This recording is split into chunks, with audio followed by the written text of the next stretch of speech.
Have you ever had one of those days where everything feels like it's spiraling out of control?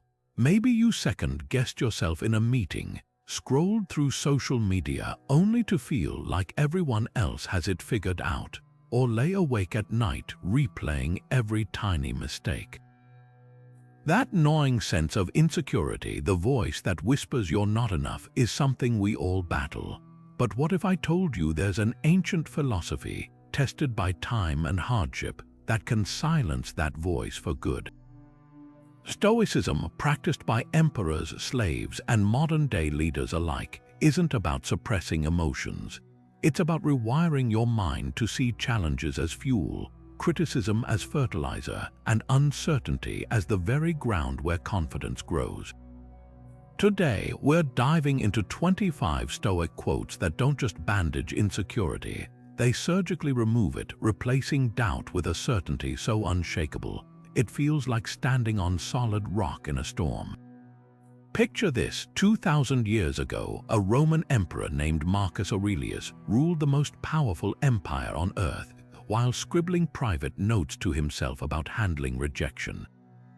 A slave named Epictetus, crippled and abused, taught students how to find freedom not in their circumstances, but in their minds. These weren't theoretical thinkers. They were warriors, politicians, and survivors who faced betrayal, war, and chaos with a clarity that seems almost superhuman today. And the secret: their words. Simple, direct, and brutally effective, the quotes we're about to explore aren't motivational fluff. They're mental tools forged in the fires of real adversity, and they work just as well now as they did in ancient Rome. This isn't about memorizing pretty phrases. It's about arming yourself with a mindset so resilient, insecurity doesn't stand a chance. Each of these 25 quotes is a key to unlocking calm in chaos, confidence in doubt, and power in moments when you'd usually feel powerless. Whether you're facing a high-stakes decision, battling imposter syndrome, or just tired of your own self-doubt hijacking your potential, what comes next will change how you think. And when you change how you think, you change everything. So let's begin. The first voice of wisdom comes from Epictetus, a man who knew true powerlessness before discovering true power. His words cut straight to the heart of insecurity. Some things are within our control while others are not. At first glance, that sounds obvious, maybe even underwhelming. But here's why this ancient idea flips insecurity on its head. It forces you to ask one brutal question: is what's bothering me actually within my control? Think about the last time your stomach twisted over an unanswered text. The waiting, the overanalyzing, the mental scripts you rehearsed. Epictetus would point out that the other person's response was never yours to dictate, only your own actions were. That's the dichotomy of control in action, sorting every worry into one of two boxes. Box 1 holds everything you command: your effort, your attitude, your boundaries. Box 2, everything else: other people's opinions, sudden setbacks, even the weather. Take job interviews where insecurity thrives. You can rehearse answers, research the company, polish your shoes, all Box 1. But the interviewer's mood, the candidate who happened to apply right after you, Box 2. Relationships work the same way. You choose honesty and kindness, Box 1. Whether someone reciprocates, Box 2. The moment you internalize this split, something extraordinary happens. Energy once wasted fretting over the uncontrollable gets redirected where it actually matters. A rejected proposal stings less when you realize that no was never yours to give. A missed promotion frustrates less when you see your preparation was the only card you held. This isn't about passivity, it's about precision. Stoicism turns anxiety into a targeting system. Insecurity often comes from firing mental arrows at everything that moves. Epictetus hands you a filter, letting you save your ammunition for the battles you can actually win. Modern life bombards us with endless things to crave or fear. Likes on a post, traffic jams, stock market swings. But the Stoic question remains: does this thing I'm stressing over respond to my will? If not, it deserves your indifference, not your dread. That shift from helplessness to clarity is how a former slave's wisdom dismantles self-doubt. Not by pretending uncertainty doesn't exist, but by showing you exactly where certainty does. Here's how to turn Epictetus insight into a daily practice that rewires your brain. Start with something simple, the morning filter. When you wake up, before reaching for your phone or drowning in the day's to-do list, ask yourself, what's actually mine to control today? Your attention, that's yours. The work ethic you bring to tasks, absolutely yours. Your colleague's bad attitude or the metro delay, not your territory. This 60-second mental sorting exercise trains you to spot and sidestep the traps of modern overthinking. Now compare this to how we usually operate. Social media has turned us into approval junkies, obsessing over metrics we can't control, the algorithm's whims, a stranger's snarky comment. Relationships get tangled in, what if they don't like me, instead of, did I show up authentically? Stoicism flips the script. Measure yourself only by what's in your hands. The philosopher Seneca used evening journaling for this. He'd review his day with two questions. Where did I exert control well? And where did I waste energy on the uncontrollable? Try it tonight. Write down one moment you owned your responses. Maybe you stayed calm during chaos, and one where you borrowed stress that wasn't yours, like refreshing your inbox waiting for a reply. The magic happens in the contrast. Modern culture equates caring with agonizing over every variable. Stoicism says true responsibility means focusing only on your levers. Think of a pilot. They don't white-knuckle the controls worrying about turbulence. They adjust altitude, communicate with the tower, trust their training. That's box 1, the storm outside. Box 2, this mental model doesn't erase challenges, it gives you a cockpit. For stubborn anxieties, borrow Marcus Aurelius' view from above. Stuck ruminating on a conflict, picture looking down at Earth from space. See how small that office drama or awkward encounter appears. That zoomed-out perspective shrinks irrational fears back to size. Pair this with a tangible anchor, a coin in your pocket or a bracelet. Every time you touch it, ask, is this thought within my control? If not, visualize dropping it like a pebble into a river. What makes Stoic certainty so radical isn't just the logic, it's the liberation. While others drown in what-ifs, you're charting a course by what is. No more mistaking anxiety for diligence or obsession for commitment. Real strength isn't carrying every possible worry, it's knowing precisely which ones deserve your grip. Marcus Aurelius scribbled a line in his private journal that would echo through centuries: the obstacle is the way.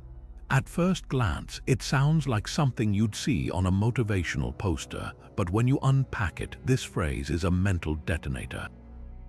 Consider Thomas Edison, who famously said he didn't fail 1,000 times while inventing the light bulb. He discovered 1,000 ways it wouldn't work. That's not just optimism, it's operational genius. Every short circuit was a breadcrumb leading him closer. Every no from investors was a forced innovation in design. The Stoics called this amor fati, the love of fate, not just enduring obstacles but embracing them as the very path forward. Here's why this flips insecurity on its head. When you're stuck waiting for perfect conditions, the right connections, the ideal timing, zero risk, you're waiting for a fantasy. Real progress happens in the friction. Think of a river carving a canyon. The water doesn't complain about the rock, it uses the resistance to shape something deeper. Marcus Aurelius saw this firsthand. As emperor, he faced plague, betrayal, and war. Yet his journals reveal a man who treated each crisis as raw material for wisdom. A rival's envy, chance to practice patience, a military defeat, lesson in humility. Modern psychology calls this post-traumatic growth, but Stoics were mapping this terrain 2 millennia ago. Take any obstacle you're facing now: a rejected proposal, a financial setback, a skill you can't quite master. The instinct is to see it as a roadblock.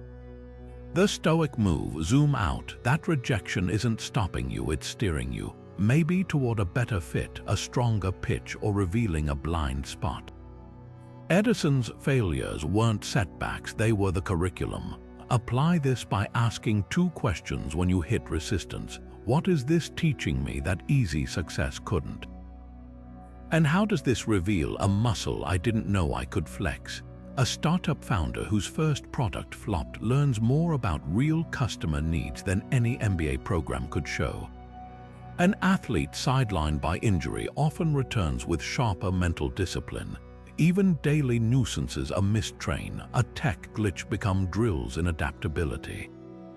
History's greatest innovators share this Stoic thread.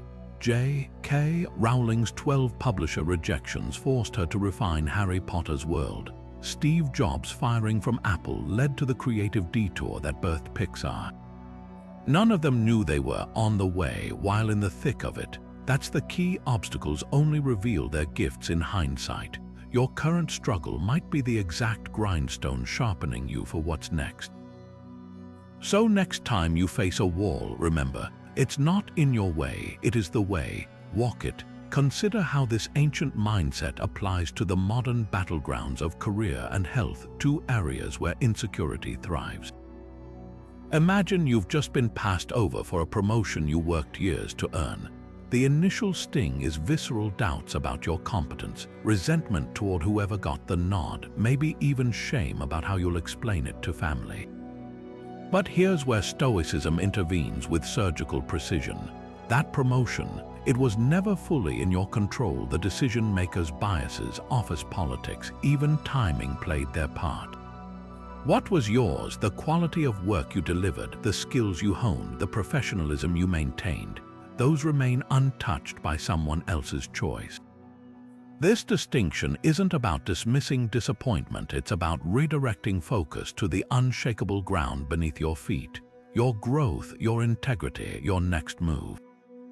Health struggles reveal this even more starkly. A diagnosis or injury can feel like life veering off script, but the Stoic question persists: what aspects of this are still mine to command?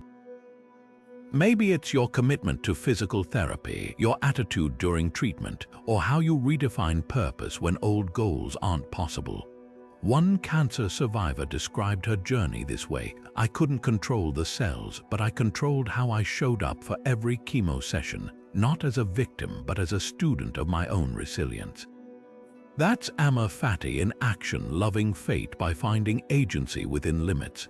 The modern world worships outcomes, job titles, bank balances, Instagram-perfect milestones. Stoicism shifts the win condition to something bulletproof: your choices. A recession tanks your industry. You can't single-handedly revive the market, but you can pivot skills, network authentically, or even discover a passion economy side hustle. Chronic pain limits mobility. You might not control the nerve signals, but you curate what fills your mind: audiobooks, podcasts, deep conversations, turning constraint into unexpected depth.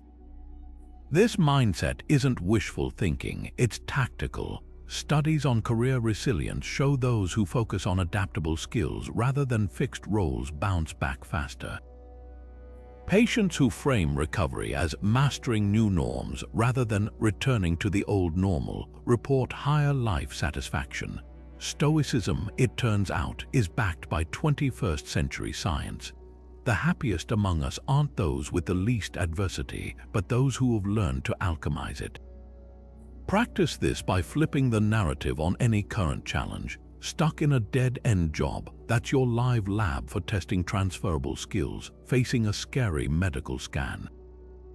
It's data to inform your next empowered decision.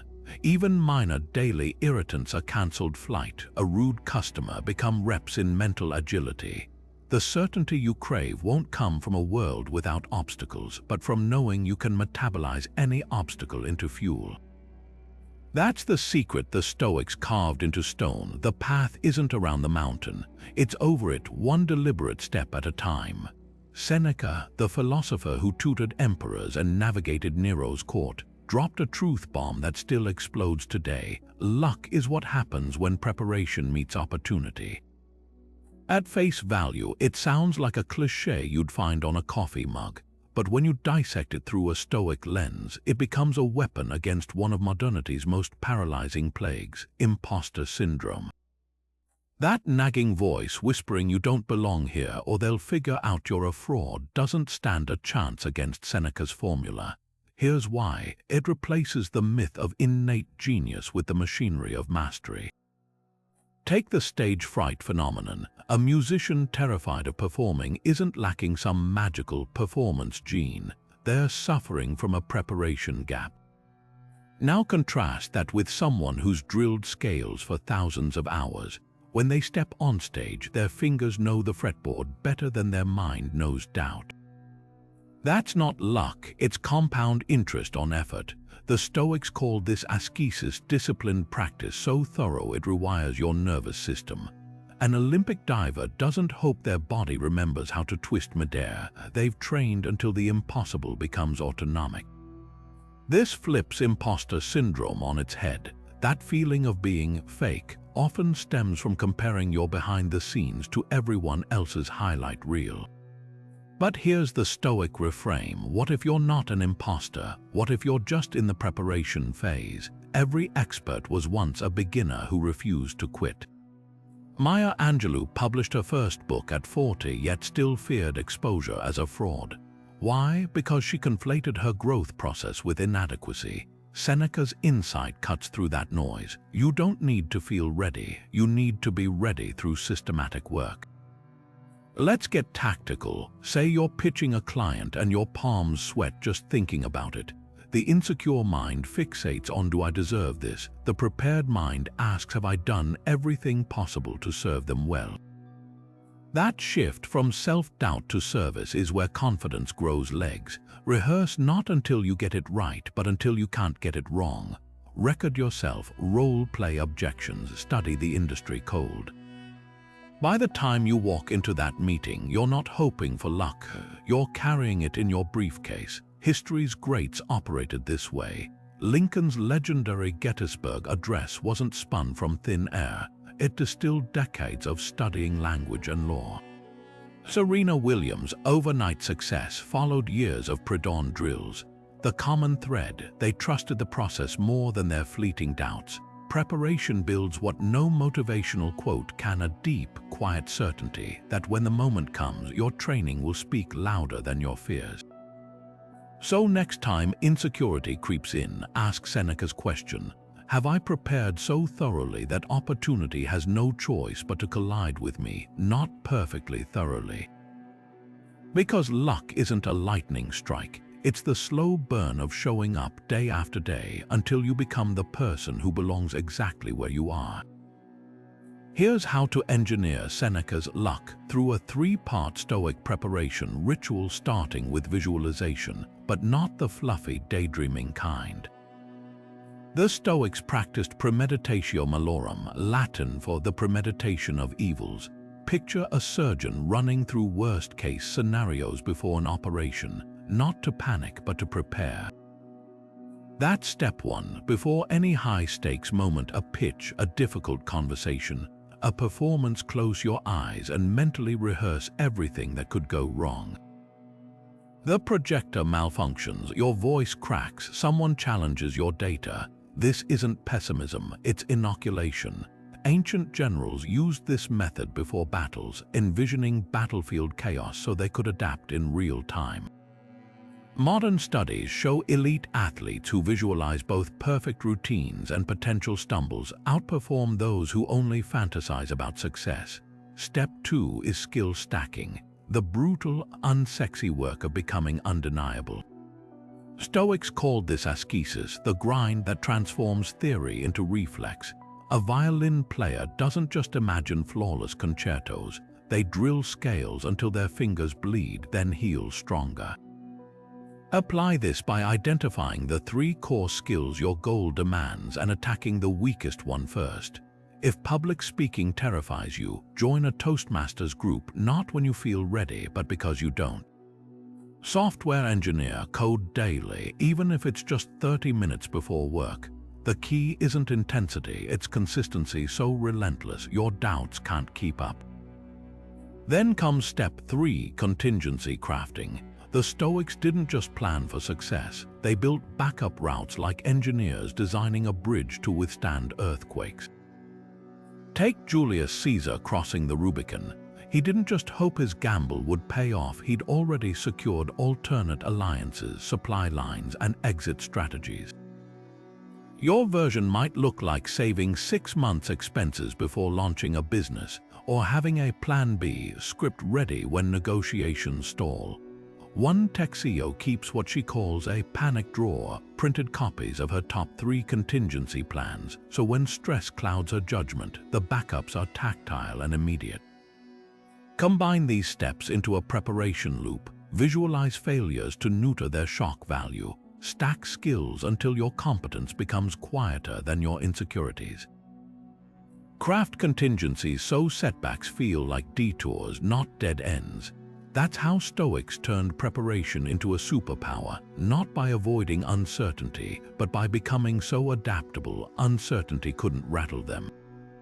20 centuries later, their blueprint still works. The more you rehearse life's chaos in advance, the less control it has over you when it arrives. Zeno of Citium, the founder of Stoicism, cracked open a truth about fear that modern neuroscience would later confirm. We suffer more in imagination than in reality. At its core, this isn't just philosophy, it's biology. Your brain is wired to overestimate threats because survival favors the overcautious. Missing a saber-toothed tiger once meant death. Mistaking a shadow for a tiger just meant extra adrenaline. The problem: modern life swapped predators for PowerPoint presentations, but your neural wiring didn't get the memo. Studies show that 85% of what we worry about never happens, and the remaining 15% unfolds differently and more manageably than we feared. Yet we still lose sleep over job interviews, awkward conversations, or hypothetical disasters as if they're life or death. Take public speaking, a fear that outranks death for many. The moment you're called on stage, your amygdala, the brain's alarm system, triggers a cascade of fight or flight chemicals. Your palms sweat, your heart races, your voice tightens. But here's the twist: those sensations aren't caused by the speech itself. They're fueled by the mental movies you've been screening for weeks, the stumbles, the laughter, the imagined humiliation. The actual act of speaking rarely as catastrophic as the dread leading up to it. Neuroscientists call this anticipatory anxiety, and it's why Zeno's insight hits harder today than ever. Your brain can't distinguish between a real threat and a vividly imagined one. The same neural pathways light up whether you're actually facing a bear or just replaying an awkward moment from 5 years ago. This explains why procrastination and perfectionism are often fear in disguise. That project you've been avoiding, it's not the work itself that paralyzes you. It's the mental rehearsal of how hard it will be, how you might fail, how others could judge you. The Stoic antidote is simple but brutal. Separate the actual task from the horror story you've attached to it. Write down your worst-case scenario, not in vague terms, but with clinical detail. If I bomb this presentation, my boss will fire me, my colleagues will laugh, and my career will crumble. Now interrogate it. How likely is each step? Have you seen coworkers get fired for one bad talk? Does your entire professional reputation hang on 30 minutes? This isn't positive thinking, it's reality testing. Modern therapy techniques like exposure therapy mirror Stoic practice. Patients with phobias don't just analyze their fear of spiders, they gradually confront it, learning that the anticipated catastrophe, the spider leaping across the room, the unbearable panic rarely matches reality. Similarly, the more you expose yourself to feared situations, whether it's networking events or difficult conversations, the more your brain updates its threat database. The first time you ask for a raise, your pulse might hit 120. By the 5th attempt, it's just another meeting. Zeno's wisdom reveals a paradoxical truth. The real suffering happens in the gap between what if and what is. The presentation itself lasts 20 minutes. The agonizing over it consumes 20 hours. The awkward conversation takes 3 sentences. The rehearsal in your head loops for days. Stoicism doesn't ask you to eliminate fear. It teaches you to recognize when you're paying emotional interest on a debt you may never owe. Next time your chest tightens over a future event, pause and ask, am I reacting to the thing itself or the movie my mind is running about it? The difference between those 2 answers is where certainty begins. Here's how to put premeditatio malorum into practice right now, not as a theoretical exercise, but as a mental fire drill that rewires your fear response. Grab a notebook or open a blank document and let's walk through this step by step. First, identify one upcoming situation that's triggering your anxiety. Maybe it's a job interview, a difficult conversation with your partner, or launching a creative project. Now close your eyes for 10 seconds and vividly imagine the worst possible outcome. Not just I might stumble, but the full catastrophe. Your mind goes blank, the interviewer scowls, you're escorted out of the building. Feel that visceral punch of shame in your gut. Good. That's where the Stoic magic begins. Now open your eyes and write down every detail of that horror story. Don't hold back. My hands shake so badly I spill coffee on my resume. The panel exchanges pitying glances. I mumble incoherently and leave mid-interview. Here's the critical shift. Once it's on paper, interrogate each scenario like a scientist analyzing data. What's the actual probability of your worst fear materializing? Have you ever actually seen someone fired for a shaky hand? Even if you did bomb spectacularly, what's the realistic fallout? Would it end your career or just mean applying elsewhere? This isn't about sugarcoating, it's about separating irrational dread from calculable risk. The next step is where most people stop, but Stoics go deeper. For each catastrophic outcome, devise a contingency plan. If you blank during the interview, you might say, let me circle back to that in a moment, while taking a sip of water to reset. If the project flops, you'll analyze the feedback to identify one actionable improvement. These aren't escape hatches, they're proof that even in disaster, you retain agency. Modern psychology calls this stress inoculation, and studies show it reduces anxiety more effectively than avoidance or blind optimism. Try this with smaller fears first to build the muscle.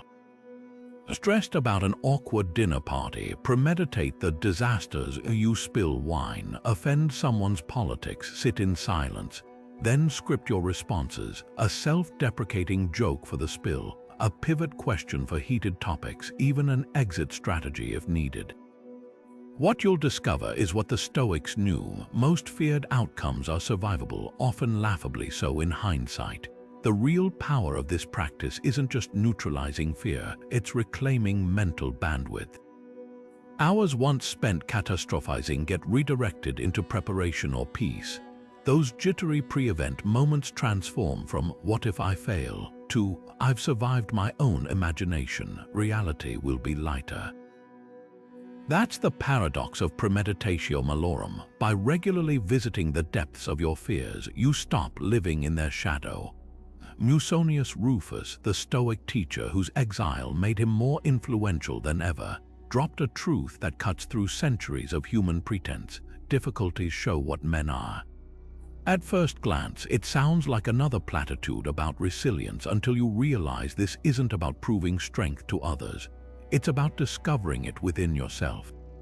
Consider 2 people facing the same storm. One crumbles into blame and victimhood, while the other begins building a raft. The storm didn't create their responses, it revealed them.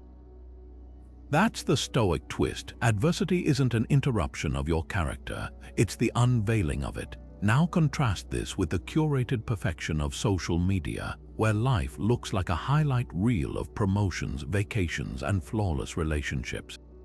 Scroll long enough, and it's easy to believe everyone else navigates existence without stumbles, while you're the only one wrestling with self-doubt or setbacks. But here's the truth those filtered snapshots hide. No one grows in the spotlight. Real development happens in the shadows, the late nights studying after a failed exam, the quiet persistence through rejection letters, the swallowed pride of starting over. Musonius knew this intimately. When Emperor Nero banished him to a barren island, he didn't post anguished tweets about injustice. He turned exile into an open-air classroom, attracting students to his makeshift lectures. His hardship became his credential. Modern psychology confirms this ancient insight. Studies on post-traumatic growth show that people who endure significant adversity, surviving illness, weathering financial ruin, often develop deeper empathy, clearer priorities, and a resilience they couldn't have gained any other way. Navy SEAL have a saying, "The more you sweat in training, the less you bleed in war." Stoics framed it differently. The obstacle isn't blocking your path, it's preparing you for it. Every time you push through discomfort, whether it's a grueling workout or an awkward conversation, you're not just solving a problem. You're meeting a version of yourself you couldn't have known existed. This clashes violently with today's cult of ease. Algorithms serve us content that confirms our biases. Apps deliver food with a tap, and filters erase every imperfection. Convenience has become king, but Stoics would argue it's a hollow crown. When you eliminate all friction, you don't get happiness, you get fragility. A plant sheltered from wind grows weak stems. A life insulated from challenges breeds brittle confidence. That's why social media comparisons are so toxic. They measure your behind the scenes against someone else's performance. The remedy isn't deleting your accounts, it's recalibrating your gaze. Next time you face a setback, a missed deadline, a rejection, a public mistake, pause before spiraling into shame. Ask Musonius' question, what is this revealing about my capacity to endure? Maybe it's showing you're more adaptable than you thought. Maybe it's highlighting an area needing growth. Either way, the difficulty becomes diagnostic, not demoralizing. History's most admired figures weren't born unshakable. They were forged through trials they could have resented but chose to repurpose. Helen Keller called blindness an interesting adventure. Mandela turned prison into a crucible of leadership. Your current struggle might be the very thing future you thanks when looking back, not because it was easy, but because it showed you what you're made of. That's the gift Musonius offers, not a life without storms, but the certainty that every storm comes with hidden seams of strength, if you're willing to mine them. Epictetus sliced through human suffering with a razor-sharp truth. Man is disturbed not by things, but by the views he takes of them. Picture two people stuck in the same traffic jam. One white-knuckles the wheel, muttering about wasted time and incompetent city planners. The other leans back, savoring an audiobook they've meant to hear for months. The traffic didn't create their moods, their interpretations did. This is the core of Stoic psychology. Events are neutral until we assign them meaning. A breakup isn't inherently tragic. It's the story we tell ourselves about rejection or unworthiness that stings.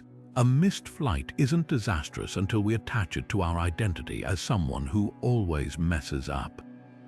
Modern cognitive behavioral therapy, CBT, mirrors this ancient insight with clinical precision. Therapists call it cognitive restructuring, the practice of identifying automatic negative thoughts and disputing their validity.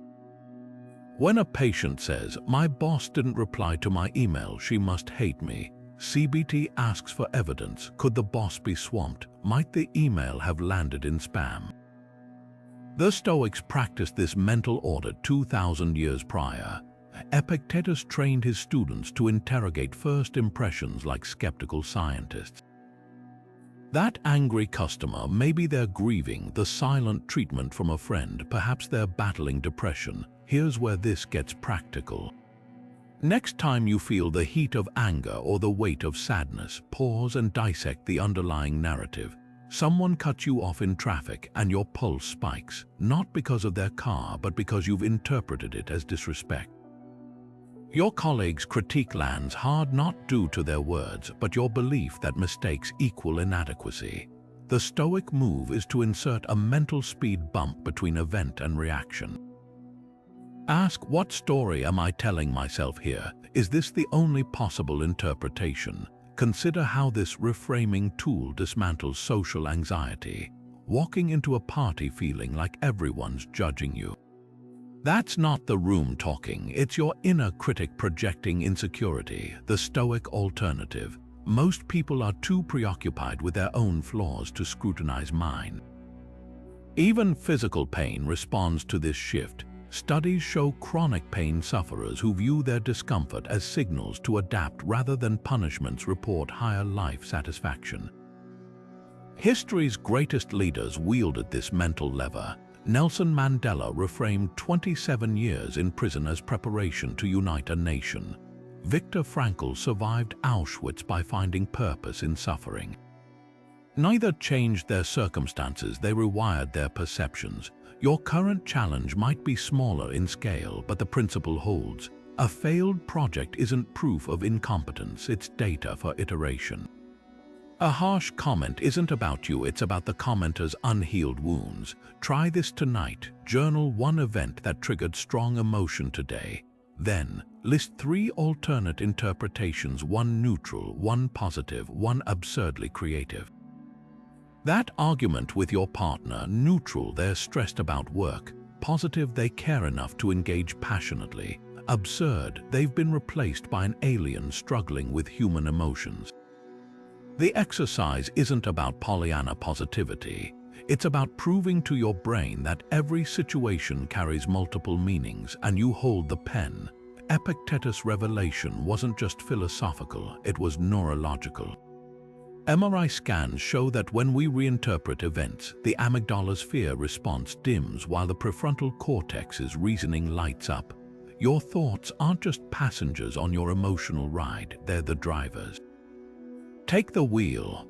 Marcus Aurelius scribbled a reminder in his private journal that still jolts us awake centuries later. You could leave life right now.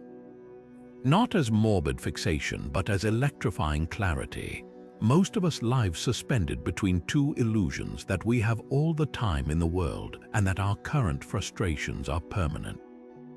The Stoic emperor shatters both with 6 words. Consider how differently you'd approach today if you knew it might be your last. Not with dramatic bucket list items, but with ruthless editing, silencing petty arguments, skipping meaningless scrolling, finally telling someone how much they matter. That's the power of memento mori, the ancient practice of remembering mortality, not to incite fear, but to instill focus. Modern psychology validates this. Studies on terminally ill patients reveal their regrets cluster around themes: working too much, expressing too little love, letting trivial concerns dominate. Notice what's absent. No one wishes they'd spent more hours worrying about Instagram likes or office politics, yet those exact anxieties consume so much of our mental bandwidth. Aurelius' quote acts like a mental sieve, pouring your thoughts through it and watching how few hold real weight. A delayed flight isn't a crisis when viewed against life's brevity. A critic's snark can't derail you when you're acutely aware your days are numbered. This perspective isn't about nihilism, it's about leverage. Mortality is the ultimate prioritization tool. Think of a painter with limited canvas. They don't waste strokes on hesitant dabs. Every decision gains intention. Author Annie Dillard captured this perfectly. How we spend our days is, of course, how we spend our lives. The meetings you endure, the grudges you nurse, the dreams you defer, these aren't just passing moments. They're your irreplaceable life, minute by minute. Apply this by conducting a weekly memento mori audit. Every Sunday, ask, if this were my last week, what would I stop, start, or continue? You might drop that pointless committee, call your aging parent more, or protect your morning writing ritual. Historian Roman Kaczynarek suggests a bolder version: writing your own eulogy annually to assess if your daily actions align with the legacy you hope to leave. The magic lies in how quickly this dissolves modern anxieties. That passive-aggressive email, irrelevant in the face of eternity, the pressure to keep up with trends. A distraction from your authentic path. Even so-called failures transform when seen through mortality's lens. A rejected manuscript just means you're in the arena, while spectators risk nothing. Aurelius didn't wield this thought as a weapon of guilt, but as a sculptor's chisel carving away everything non-essential to reveal the masterpiece beneath. Your time isn't just passing, it's being spent. The question is, are you investing it or letting it leak through your fingers on things that won't matter in a month, let alone a lifetime? That's the gift Stoicism offers, not more time, but sharper eyes to see the time you already have. Seneca's razor-sharp observation about wealth lands like a thunderclap in our consumer-driven age. It is not the man who has too little, but the man who craves more that is poor. At first glance, it sounds like just another critique of greed, but peel back the layers and you'll find a radical redefinition of security itself. Picture two people, one with a modest apartment and a shelf of well-loved books, the other in a mansion scrolling luxury real estate listings. Who's truly rich? The answer hinges not on bank statements, but on the relentless hunger or absence of it gnawing at their peace. This isn't ancient idealism. Modern science backs Seneca's claim. Studies on the hedonic treadmill show that after basic needs are met, each income bump delivers fleeting satisfaction before new desires emerge. A Wall Street banker envying a colleague's penthouse feels the same lack as a barrister coveting the banker's salary. The common denominator isn't the dollar amount, it's the mindset of scarcity. Contrast this with the FIRE movement, financial independence, retire early, where adherents intentionally live below their means. Their power comes not from hoarding wealth, but from mastering the craving for more. One software engineer documented how cutting frivolous spending $5 lattes subscription creep let him retire at 34. His secret wasn't earnings, it was recalibrating enough. History whispers this truth through unexpected voices. Diogenes, the philosopher who lived in a barrel, famously told Alexander the Great to step aside because he was blocking the sunlight. The conqueror with armies at his command was the one who left envying the poor sage's freedom. Fast forward to today's minimalists living from backpacks or farmers' markets where happiness researchers find more contentment than in luxury malls. The pattern holds. Poverty of spirit strikes when want detaches from need and latches onto comparison. Apply this by conducting a Seneca audit on your own cravings. Next time you feel the itch to upgrade your phone or car, pause and ask, is this filling a void or creating one? The difference between necessity and hunger masquerading as ambition becomes stark. A teacher with a 30-year-old Volvo and a library card might sleep more soundly than a CEO tracking their net worth hourly. Not because money doesn't matter, but because the chase corrodes. Real wealth, then, isn't a number, it's the quiet understanding that you've already crossed the finish line. That's Seneca's gift, not a call to abandon ambition, but to anchor it in something unshakable. When your sense of security isn't tied to the next purchase or promotion, you become impervious to the lie that you're one transaction away from contentment. The Stoics knew what modern psychology confirms: the richest person in the room isn't the one with the most, but the one who needs the least. Epictetus served up a mental jiu-jitsu move that flips frustration into freedom. Don't demand that things happen as you wish, but wish that they happen as they do. At first read, it sounds like surrender, but lean closer. This is the art of wielding reality as your ally rather than wrestling it as your enemy. Think of a musician auditioning for a symphony. They've practiced for months, but the conductor cuts them off after 30 seconds. The traditional response: anger, self-doubt, maybe tears in the parking lot. The Epictetus pivot: what if this rejection is saving me from a role where I'd be miserable? Or maybe this frees me to join a jazz band that fits my style better. It's not about pretending disappointment doesn't sting, it's about mining the unmet expectation for hidden gold. Relationships reveal this principle in high definition. You plan the perfect proposal, rose petals, violinists, a speech you've rehearsed for weeks only for your partner to interrupt with, "Are you okay? You look nervous." The fantasy collides with reality, and insecurity whispers they don't love you enough. but Epictetus would highlight the raw honesty in that moment, the unvarnished authenticity no scripted gesture could match. Or consider parenting. You envision bedtime stories and matching pajamas, but your kid prefers debates about dinosaur extinction at midnight. Fighting that reality drains you. Embracing it might reveal their future as a paleontologist. Career paths zig where we expect zags. A graphic designer dreams of working for a prestigious agency, only to land at a startup making cereal box mascots. The Stoic reframe, those whimsical projects could become the signature style that later attracts dream clients. History's full of these plot twists. J.K. Rowling envisioned Harry Potter as a children's book series she never planned for theme parks and spin-off movies. The Beatles initially just wanted to play clubs in Hamburg, not redefine music forever. Epictetus isn't preaching passivity. He's revealing how fluid expectations let you ride life's waves rather than drown beneath them. Try this exercise tonight. Pick one frustration, a delayed flight, a friend's cancellation, a project that veered off course. Write down how you wished it went, then list 3 ways the reality might serve you better. That traffic jam that made you late, it prevented you from walking into an awkward early arrival. The client who rejected your pitch, they unknowingly pushed you toward a better fit opportunity. This practice isn't magical thinking, it's neural retraining.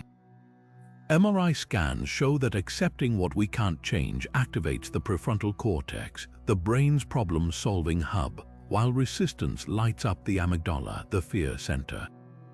The Stoic twist lies in what you're really controlling when you wish for things as they happen.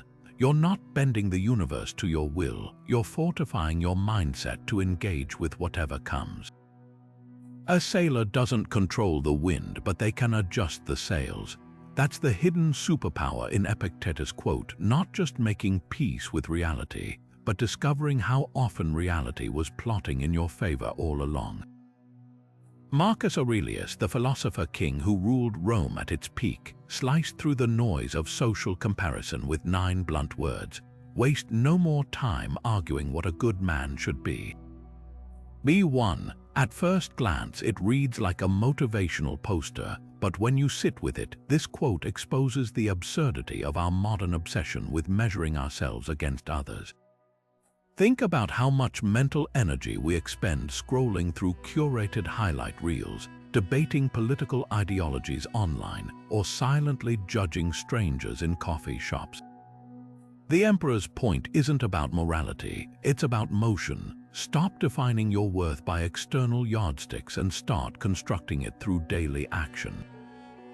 This resonates violently in our era of performative living. Social media has turned self-worth into a spectator sport, likes as scorecards, followers as validation. A college student hesitates to launch a podcast because their favorite influencer has professional equipment. An aspiring writer abandons their manuscript after comparing it to a Pulitzer winner's polished prose. Aurelius would call this mental theft, stealing time from your own potential to worship someone else's trajectory. The Stoic alternative: shift from spectator to participant. That podcast can start on a smartphone. Those first drafts aren't supposed to rival masters, they're meant to birth your voice. The brilliance of Aurelius' command lies in its immediacy. Unlike vague advice like "be your best self," he narrows the focus to concrete behaviors. A good man or woman isn't an abstract ideal, it's the sum of micro-choices. Held the door for someone, good. Listened without interrupting, good. Finished that project despite self-doubt, good. Ancient Stoics kept accountability journals tracking these small wins, not to tally moral points, but to prove progress was always within reach. Modern psychology confirms this approach. Studies show that people who define success by effort rather than comparison report higher motivation and lower anxiety. Consider the athlete who benchmarks their training against personal records instead of Olympics footage. The entrepreneur who measures growth by customer impact rather than Silicon Valley valuations. Even relationships thrive when we focus on our own integrity rather than judging others' partnerships. Aurelius himself faced this test daily, ruling an empire teeming with corruption, yet his private writings reveal a man more concerned with his own patience and temper than Seneca's scandals. Here's how to operationalize this quote today. First, identify one area where comparison hijacks your peace. Maybe it's career progress, fitness routines, or creative output. Now draft a simple B1 checklist for fitness. Did I move with joy today? Trumps, do my abs look like that influencers? For writing, did I honor my daily word count? Matters more than, is this as profound as Hemingway? The goal isn't to ignore role models, but to stop letting their shadows dwarf your steps. This mindset breeds a quiet confidence no algorithm can shake. When you stop outsourcing your definition of good, you become immune to the world's fickle standards. A home-cooked meal shared with laughter is no less valuable than a Michelin-starred dinner. Your handwritten letter carries more weight than a viral tweet. Aurelius' Rome is dust, but his insight remains razor-sharp. The only person you're truly competing with is the version of yourself who hesitates to begin. Seneca's warning about anger hits like a hammer on glass. Anger is an acid that can do more harm to the vessel in which it is stored. At first glance, it's a vivid metaphor, but when you dissect it chemically, the truth becomes undeniable. Picture a beaker filled with corrosive liquid. No matter how tightly you seal it, the container itself begins to dissolve. That's the insidious nature of rage. The target of your fury might escape unscathed, but your own mind, body, and spirit pay the toll. Modern science confirms Seneca's ancient insight. Studies show chronic anger spikes cortisol, damages cardiovascular tissue, and even shrinks the prefrontal cortex, the brain's rational command center. The person you're mad at might not even know it, but your sleep, digestion, and immune system certainly do. Consider two drivers caught in the same traffic jam. One white-knuckles the wheel, honking and replaying every injustice from the past week. The other breathes through the delay, calling a friend to catch up. The traffic affects both equally, but only the first driver lets it metastasize into a day-ruining tantrum. That's the Stoic distinction. Events are neutral, our reactions assign them weight. Seneca wasn't advocating suppression, he taught transmutation.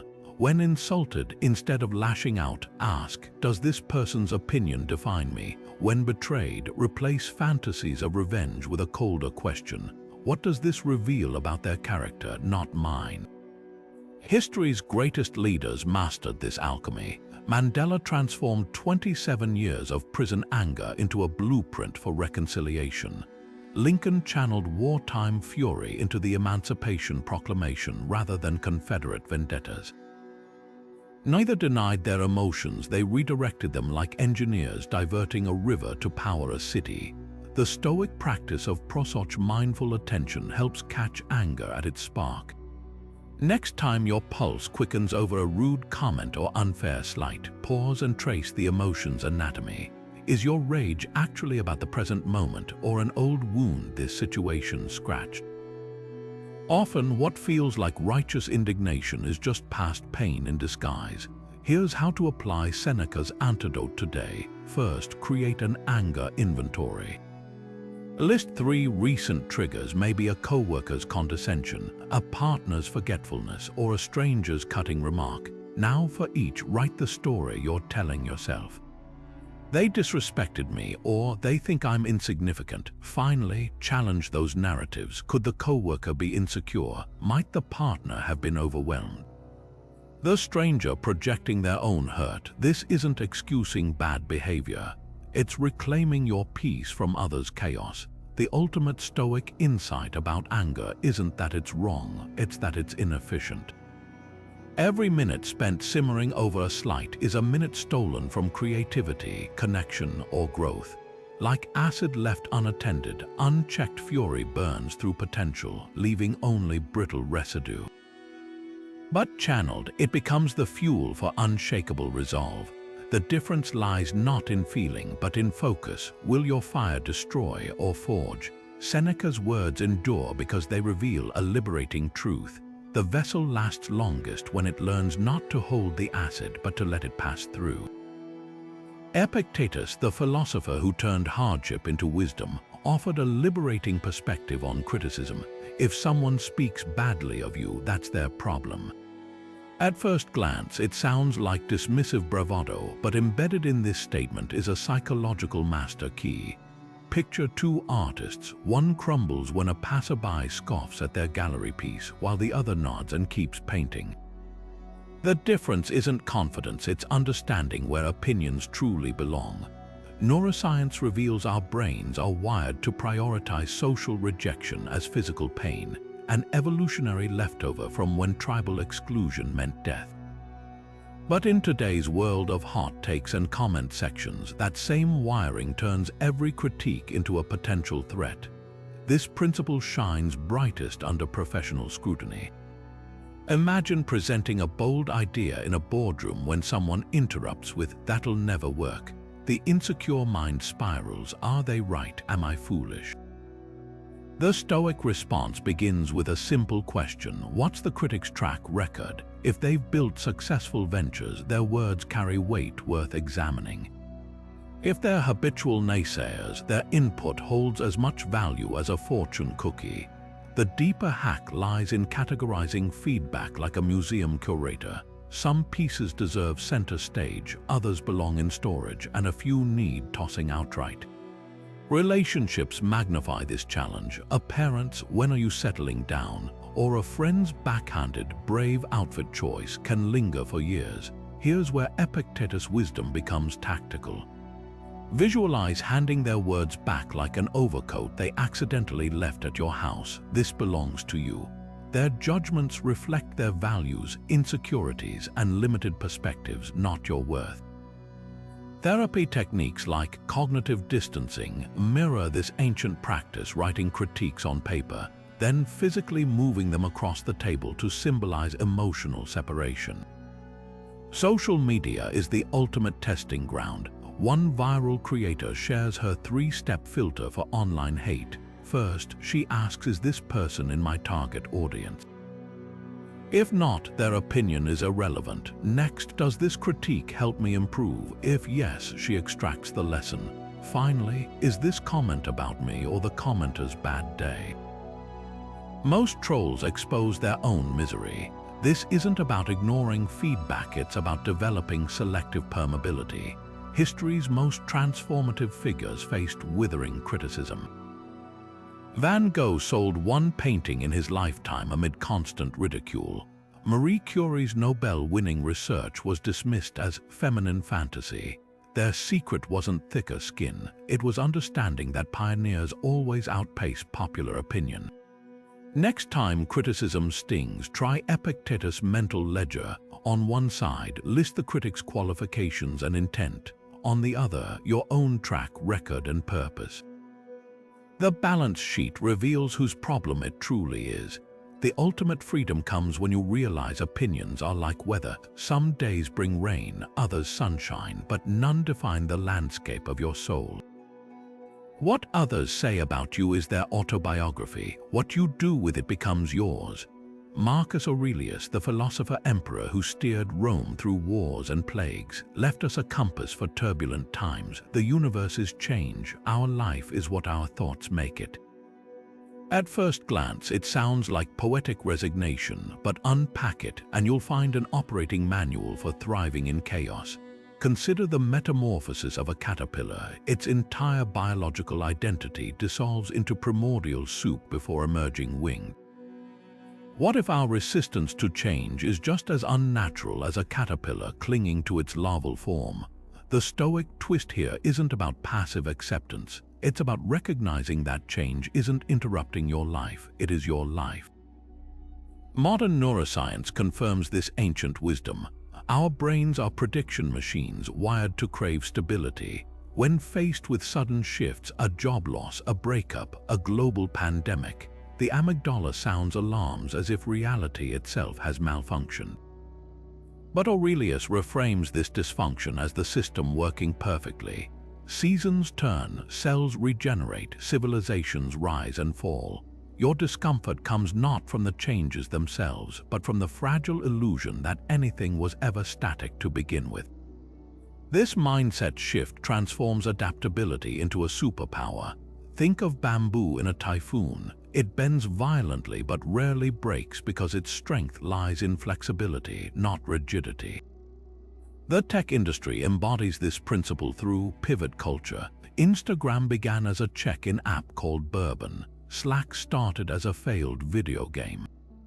Their founders didn't mourn dissolved plans, they recalibrated like Stoic surfers riding unpredictable waves. Personal growth mirrors this cosmic truth. That friend who reinvented herself after divorce, the colleague who turned a layoff into a thriving consultancy, they're not exceptions, they're examples of biological inevitability. Even trauma research shows that people who contextualize hardship as part of life's natural rhythm recover faster than those viewing it as an anomaly. Here's how to operationalize Aurelius' insight. First, conduct a change audit. List 3 recent disruptions, maybe a relocated office, an ended relationship, or a cancelled trip. Now, rewrite each as a neutral fact rather than a personal affront. My gym closed becomes my workout routine is evolving. My project got scrapped transforms into my skills are being redirected. This linguistic shift sounds simple, but MRI scans reveal it literally rewires neural pathways, dialing down the brain's threat response and activating creative problem-solving regions. The second part of the quote, "Our life is what our thoughts make it," holds equal weight. 2 employees facing company downsizing illustrate this.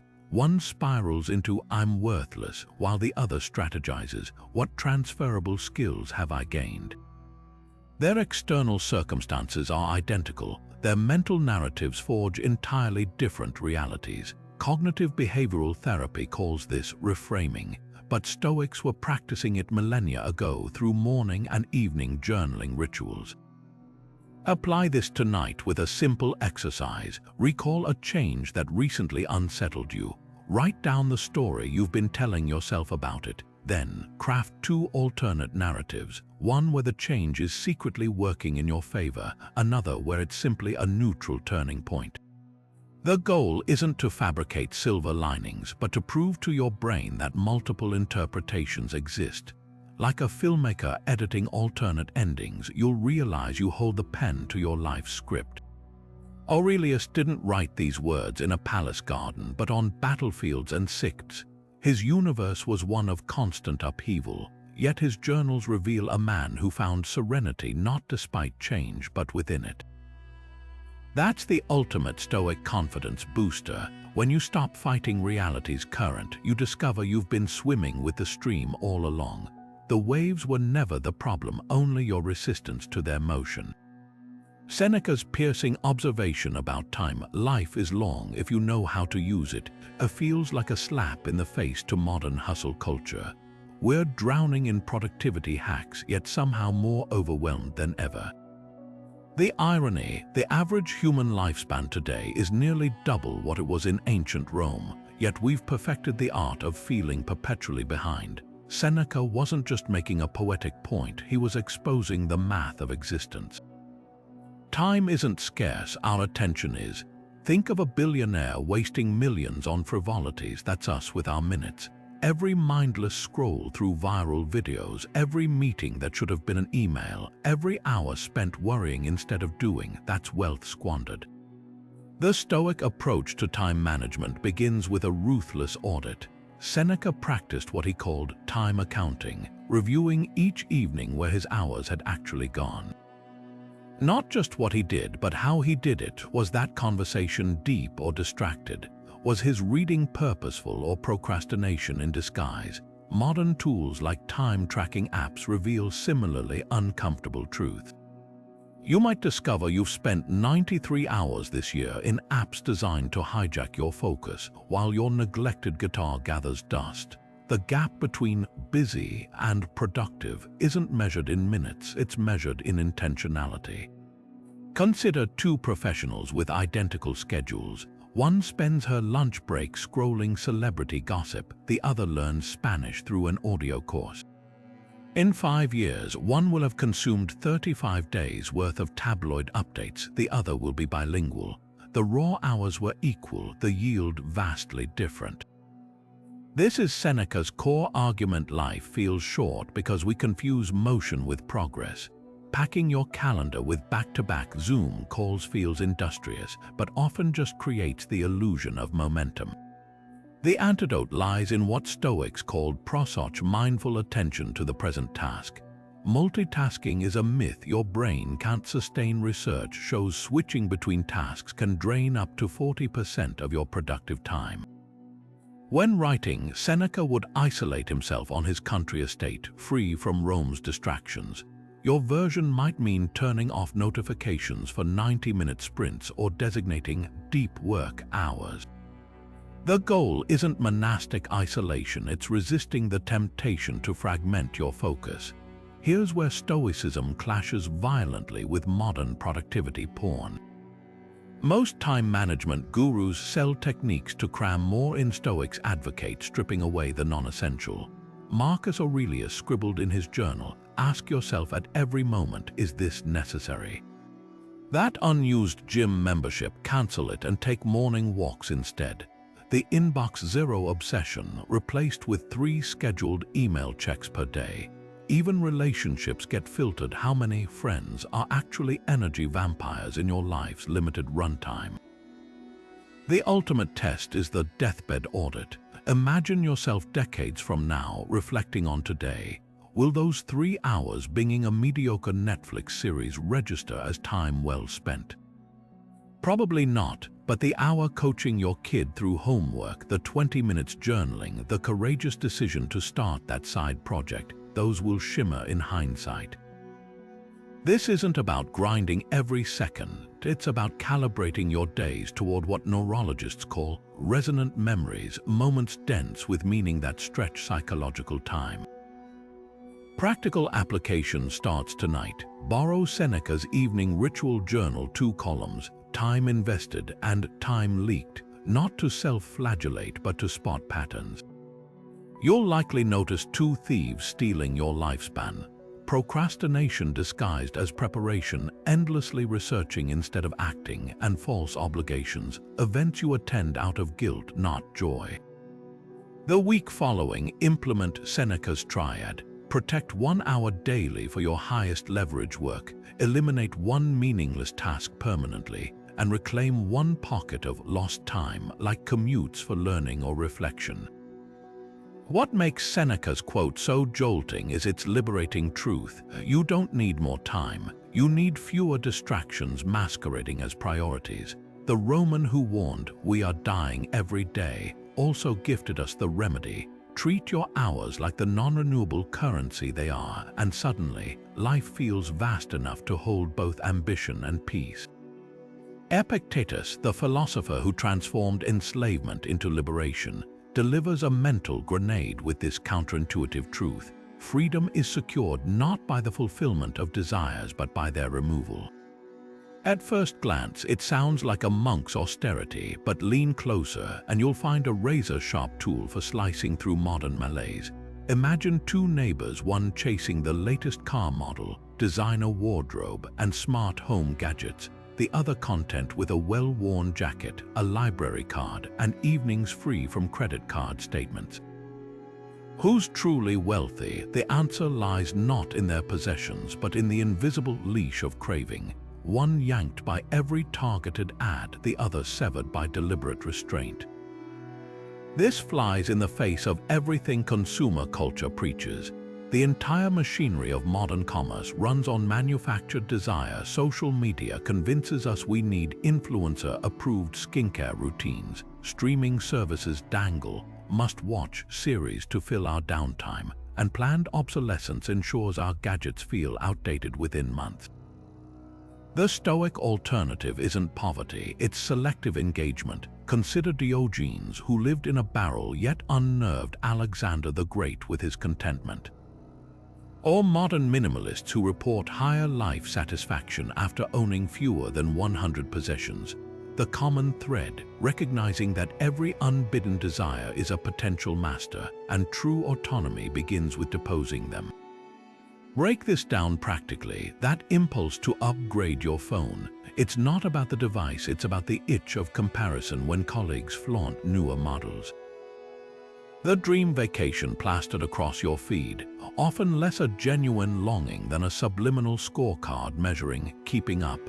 Epictetus' insight reveals the hidden tax on unchecked wanting, the mental real estate consumed by tracking deals, the hours lost maintaining possessions, the stress of maintaining appearances.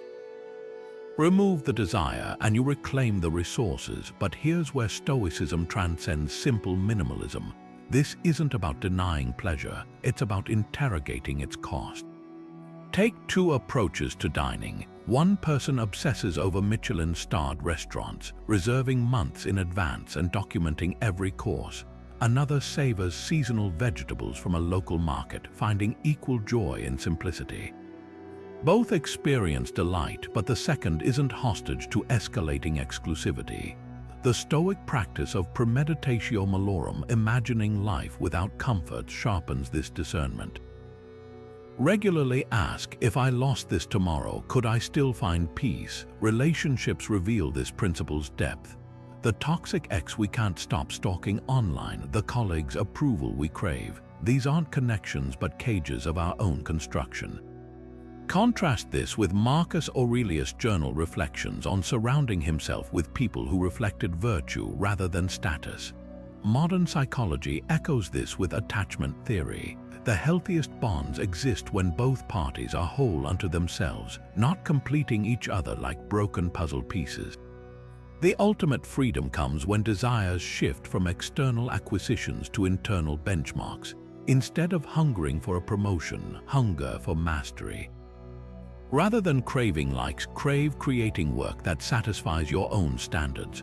The paradox, this internal focus often attracts external rewards anyway. Artists who create for themselves develop the most distinctive voices. Professionals driven by growth outpace those chasing titles.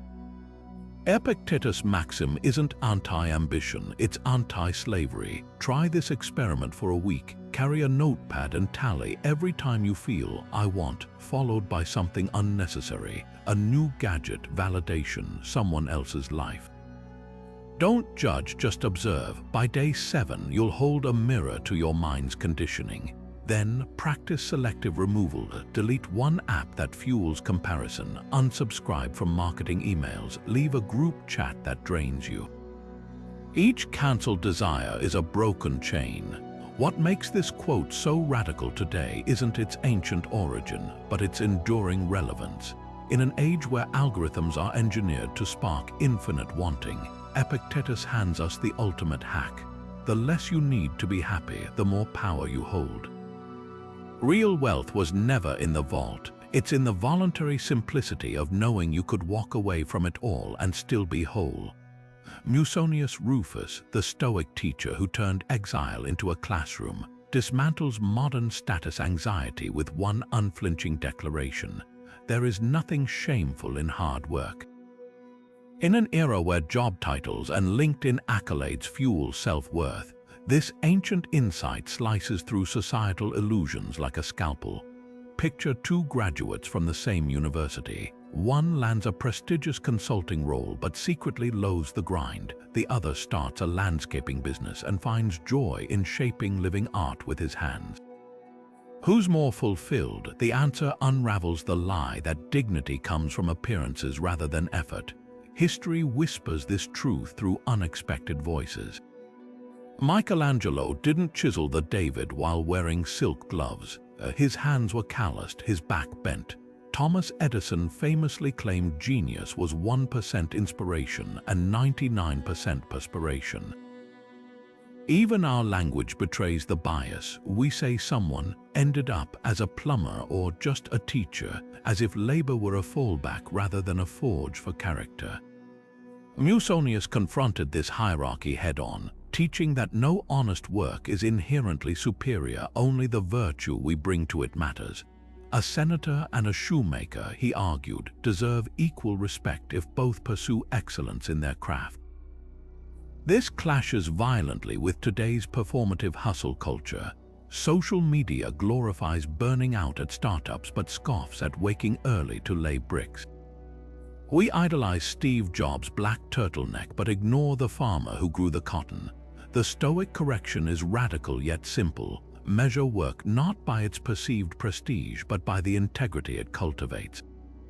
A restaurant dishwasher showing up sober and thorough every night builds more stoic muscle than a distracted CEO checking emails during family dinners. Practical application starts with a mental audit. List 3 tasks you've dismissed as mundane, maybe laundry, data entry, or weeding the garden. Now, reframe each as an exercise in arete, the ancient Greek concept of excellence. Folding clothes becomes precision practice. Organizing spreadsheets trains attention to detail. Pulling weeds mirrors extracting unhelpful thoughts. Musonius didn't preach mindless toil. He championed mindful engagement with every action, however small. Japanese artisans call this takumi, the soulful mastery of craft. French bakers speak of boulangerie as sacred ritual.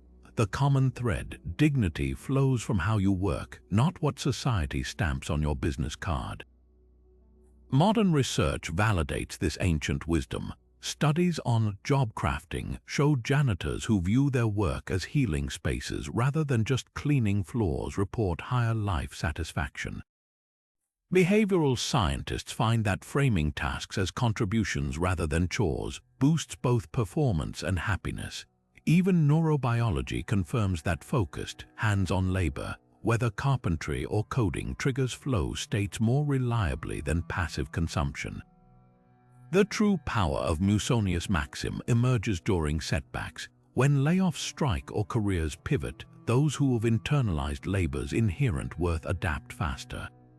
A former executive now thriving as a park ranger explains, "I used to chase titles, now I track animal migrations. Both required patience and observation, but one fed my soul." Contrast this with the midlife crisis of the ladder climber who suddenly questions why they sacrificed evenings for a corner office no one visits. Stoicism doesn't romanticize struggle, it detoxifies it. Musonius taught that physical labor strengthens the mind as surely as the body. His students dug gardens not as punishment but to prove that blisters precede harvest.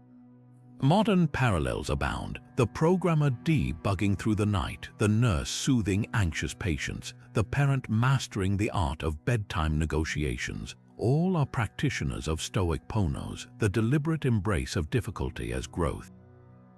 Apply this by conducting a labor realignment. First, identify one task you resent, perhaps commuting or grocery shopping. Next, isolate its honorable elements, reliability for your family, budgeting skills, or even the discipline of early rising. Finally, perform it tomorrow with the precision of a monk illuminating manuscripts. You'll discover what Musonius knew, that shame never lives in the work itself, only in the stories we drape over it. The carpenter who measures twice cuts once, not for applause, but because the wood deserves nothing less. That's the quiet confidence hard work births, an unshakable knowing that your worth was never housed in others' opinions, but in the unassuming mastery of showing up day after day for whatever the world asks of your hands. Marcus Aurelius drops a thought experiment that initially chills the blood. Think of yourself as dead. You have lived your life. At first glance, it reads like morbid nihilism, but lean closer and you'll find the ultimate lens for cutting through life's noise. This isn't about obsessing over death, it's about resuscitating your priorities. Picture 2 versions of yourself at life's end. One reflecting on years spent chasing promotions to buy things that didn't fill the void. The other remembering sunlit afternoons reading to your child, silent walks with aging parents, the manuscript you finally dared to write. The exercise reveals a startling truth. We often confuse urgency with importance, mistaking the loudest demands for the ones that truly resonate. Modern psychology confirms this ancient practice. Studies on terminally ill patients show their regrets cluster around themes of overwork, suppressed emotions, and postponed joy, not around unmet productivity quotas or unanswered emails. Yet we structure our days as if minor tasks carry eternal weight. The Stoic practice of memento mori, remembering death, acts as a mental sifter. Hold any anxiety or ambition over this filter. Will this matter when I'm taking my last breath? And watch how much turns to dust. That passive-aggressive email thread, irrelevant. The creative project you've delayed for someday, suddenly vital. This mindset shift isn't hypothetical.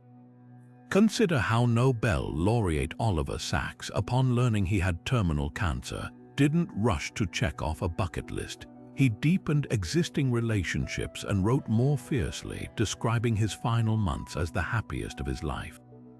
Or the Japanese practice of kintsugi, where broken pottery is repaired with gold, not hiding cracks, but highlighting them as part of the object's history. Mortality awareness works similarly, not as a flaw to fear, but as the very element that makes our choices radiant with meaning. Apply this with a simple but potent nightly ritual. Before sleep, review your day through the lens of memento mori. Not with self-judgment, but with gentle clarity. If today were my last, would I be proud of how I spent these hours? You might notice how little time went toward what you truly value, and how much evaporated in digital quicksand or petty resentments. The goal isn't guilt, it's calibration. Over time, this practice rewires decision-making. That colleague's snub stops derailing your morning. The unfinished novel starts getting dawn hours before the world wakes. The brilliance of Aurelius' challenge lies in its inversion. Mortality isn't a shadow haunting life. It's the spotlight revealing where to stand. When we stop pretending we have infinite tomorrows, today's ordinary moments, a shared meal, a handwritten letter, the courage to speak a hard truth, become the jewels they've always been. The Stoics didn't dwell on death to depress, but to distill, not to paralyze, but to propel. Your final breath will come whether you acknowledge it or not. The question is, will you wait until then to realize how alive you could have been? Seneca's razor-sharp insight about friendship cuts through the illusion of social media popularity with surgical precision. One loyal friend is worth 10,000 relatives. At first glance, it reads like hyperbole, but buried in this ancient truth is a modern antidote to loneliness in the age of 500 followers and 0 real connections. Think about it. How many times have you scrolled through a contact list bursting with names, yet hesitated to call anyone during a crisis? The Stoics didn't measure friendship in quantity, but in the unshakable certainty that someone would hold the line when your world crumbled. History's greatest testaments to loyalty prove Seneca right. When Socrates was sentenced to death, his student Crito bribed guards to arrange an escape. But the philosopher chose to drink hemlock rather than undermine his principles. Crito's devotion wasn't about blind allegiance, it was about standing witness to truth. Fast forward to Shackleton's Antarctic expedition. When his ship was crushed by ice, he didn't need a village to survive. He needed 27 men who'd follow him through frozen hell because they knew he'd starve before letting them down. These weren't fair weather friendships built on likes and comments. They were forged in the fires of adversity. Now contrast this with today's digital mirage of connection. Instagram measures bonds in double taps, LinkedIn reduces camaraderie to endorsements, and group chats overflow with banter but evaporate when real storms hit. The Stoic distinction lies in what psychologists now call attachment security. The knowledge that certain people are emotional safe harbors regardless of circumstance. A single friend who shows up at 3 a.m. when your marriage collapses, who speaks hard truths without flinching, who celebrates your wins without envy, that's the 10,000 Seneca praised. The magic of deep friendship isn't just emotional, it's neurobiological. MRI scans show that trusted companions literally regulate our nervous systems. Their presence can lower cortisol levels more effectively than some medications, while lonely individuals exhibit brain activity similar to physical pain sufferers. Even lifespan studies reveal that strong social bonds outpredict exercise, diet, or genetics for longevity. Seneca wasn't just philosophizing, he was outlining a survival strategy. Practical application starts with a ruthless friendship audit. List everyone you've contacted in crisis over the past year, not the ones you perform happiness for, but those who have seen you unravel. Next, identify reciprocity. Have you been that anchor for others, or just collected human comfort objects? Modern life tricks us into mistaking proximity for intimacy.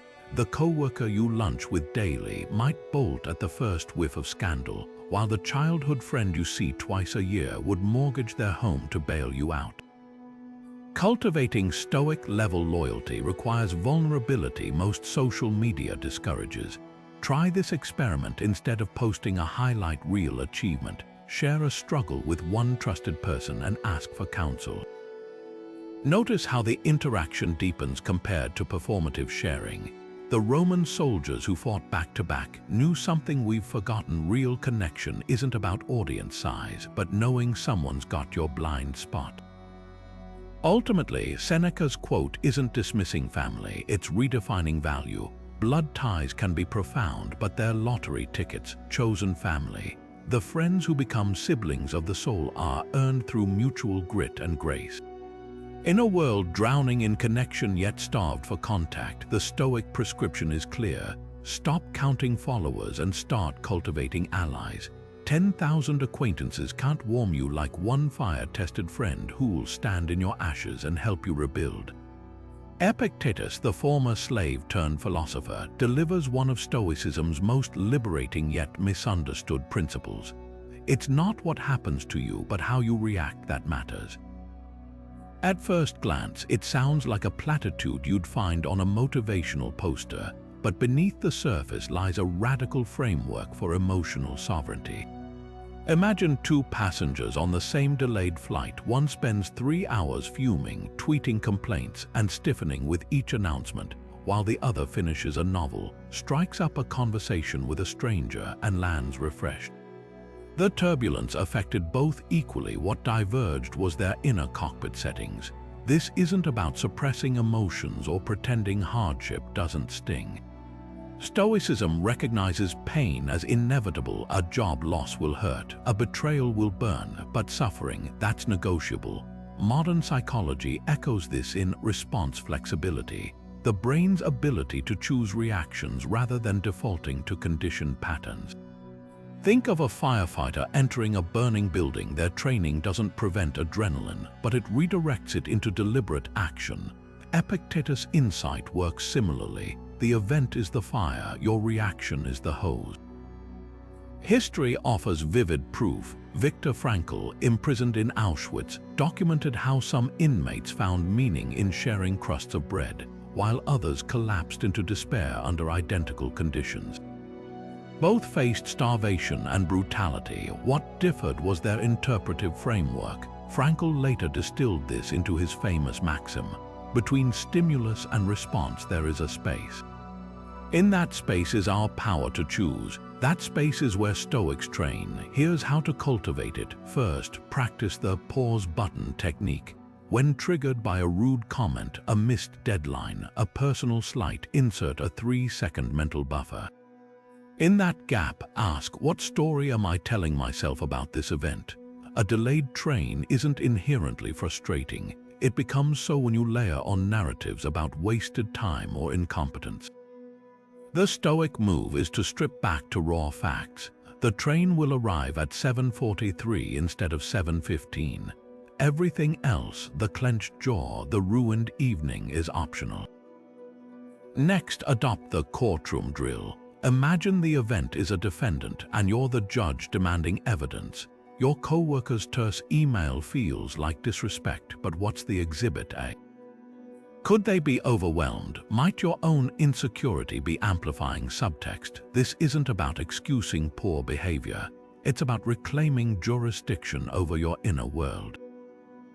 Navy SEAL use a version of this called tactical breathing to override panic during gunfire. Physiology follows focus.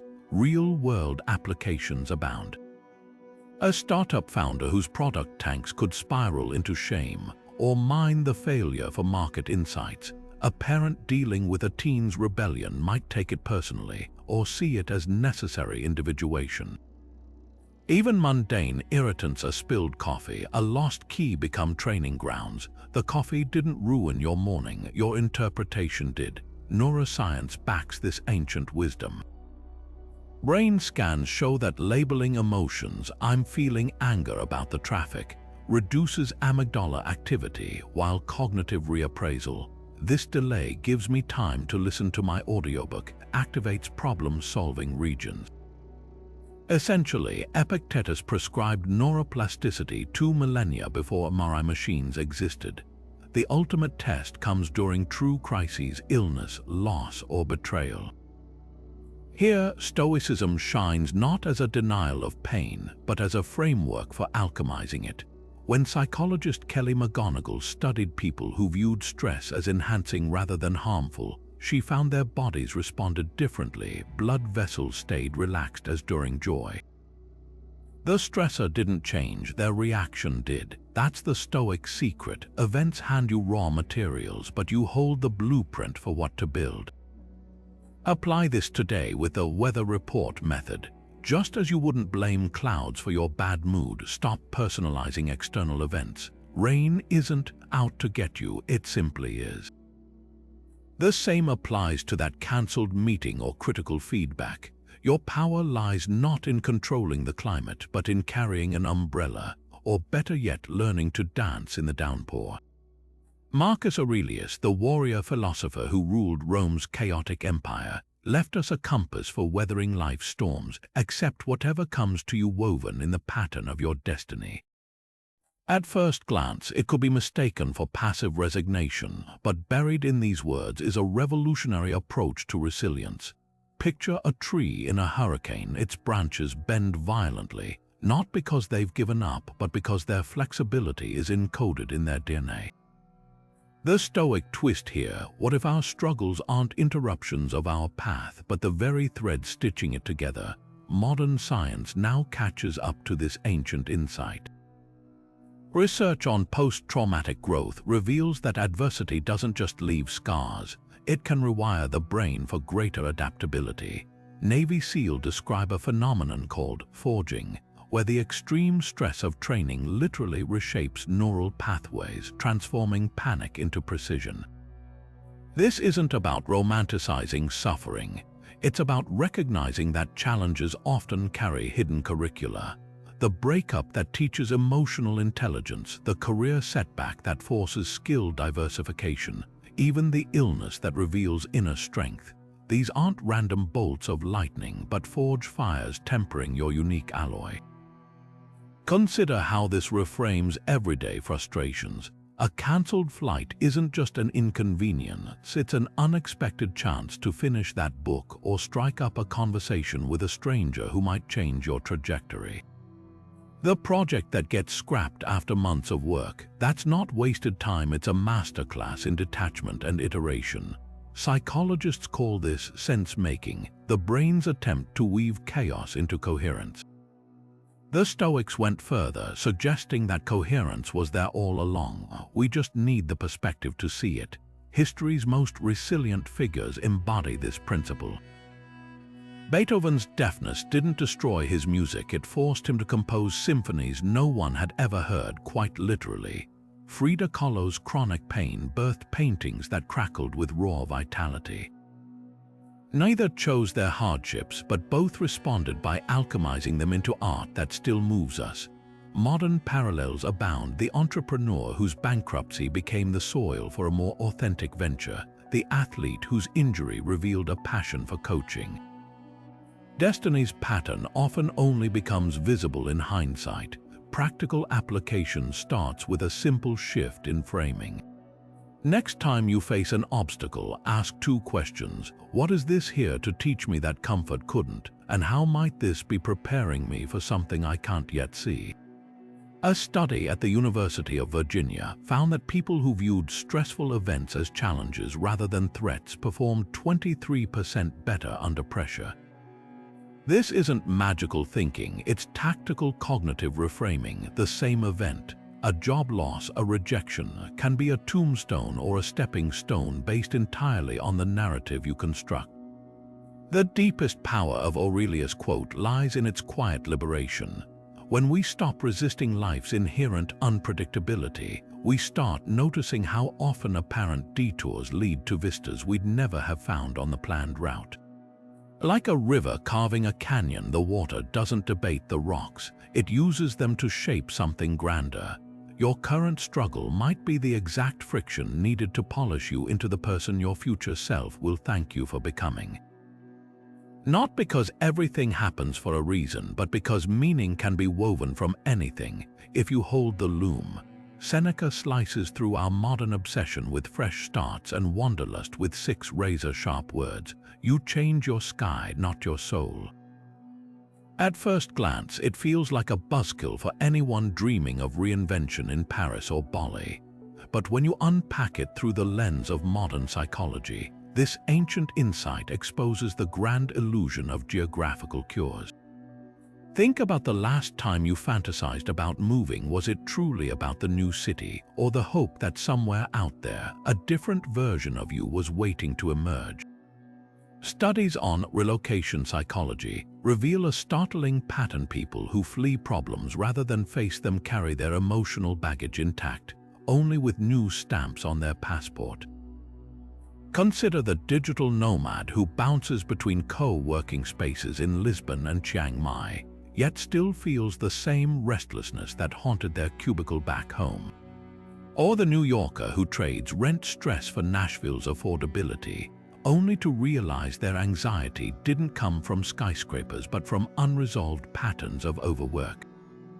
Neuroscientists call this the hedonic treadmill. We overestimate how much external changes will impact our internal weather. MRI scans show that within 6 to 12 months of a major life shift, even winning the lottery, people return to their baseline happiness levels. The sky changes, the soul's climate stubbornly remains. This isn't to vilify travel. Stoicism cherishes fresh perspectives, but Seneca's warning targets a specific mindset, using movement as avoidance. The difference lies in whether you're running toward growth or from discomfort. Take 2 people boarding flights to Barcelona. One seeks inspiration to finish their novel, the other hopes the tapas will dissolve their depression. The first may flourish, the second will likely find their shadows sipping sangria beside them. Practical application starts with a relocation audit. Next time you catch yourself thinking, if only I lived in. Complete that sentence, then ask, which of these qualities could I cultivate right where I am? Craving Portland's creativity? Start that passion project tonight. Longing for Colorado's nature? Find your nearest state park. Psychologist Sonia Lyubomirsky's research shows intentional activities, not location shifts, account for 40% of sustained happiness. The Swiss Alps won't teach you presence if you're still doom scrolling on the slopes. History's great reinventions confirm Seneca's wisdom. F. Scott Fitzgerald wrote Gatsby not in Parisian cafes but in dreary Alabama rentals. Maya Angelou found her voice not by escaping trauma but by wrestling with it in tiny California apartments. Even the myth of Hemingway's Paris overlooks his disciplined writing routine.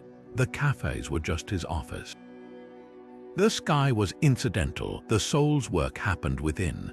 The modern twist: we've turned wanderlust into a spiritual bypass. Instagram peddles the lie that waterfalls and sunsets heal core wounds, yet you can't meditate away a childhood of neglect simply because your yoga mat overlooks the Andaman Sea.